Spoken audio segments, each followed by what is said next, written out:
छत्रपती शिवाजी महाराजांचा जय भवानी, जय शिवाजी, जय भवानी, जय शिवाजी. सरपंच अमोल कोल्हे यांचा मोठ्या मताधिक्याने विजय झालेला आहे, काय सांगाल? अमोल कोल्हे यांचा मोठ्या मताधिक्याने विजय झालेला आहे, आपण जल्लोष करताय, काय सांगाल?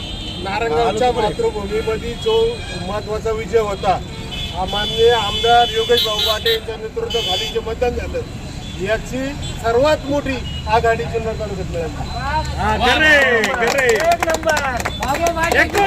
भविष्यातला जो आमदार होणार आहे, बाबू भाऊंच्या पाठिंब्याने जुन्नरचा आमदार ठरणार. ही भूमिका आपण मांडली. नारायणगावकर आपल्या नारायणगावचा सुपुत्र संसदेत जात असेल तर त्याचा सगळ्यांना आपल्याला अभिमान असायला पाहिजे. आणि मला वाटतं तीच भूमिका शिरूरकरांनी सगळ्यांनी उचलून धरली आणि आज एवढे मोठ्या मताधिक्याने खासदार साहेबांचा आज विजय होतोय. निश्चित स्वरूपात नारायणगाव आणि नारायणगावच्या संपूर्ण तमाम जनतेला त्याचा निश्चित स्वरूपात आनंद आहे.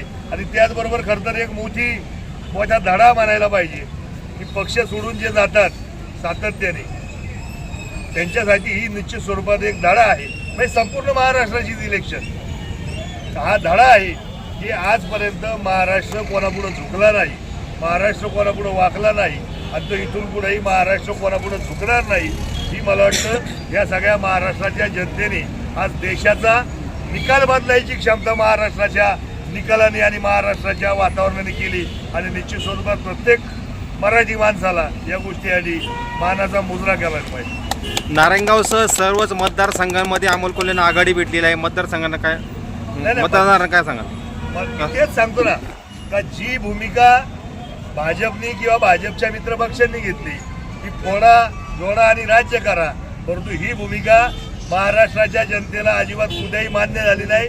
त्याचाच परिपाक म्हणून खरं तर उद्धव बाळासाहेब ठाकरे असतील किंवा शरद पवार साहेब असतील यांच्या नेतृत्वाखाली एवढं भरभरून मतदान झाले आणि निश्चित स्वरूपात त्याला काँग्रेसची सुद्धा साथ मिळाली आणि एक ऐतिहासिक विजय असा या मतदारसंघामधून झालेला आहे.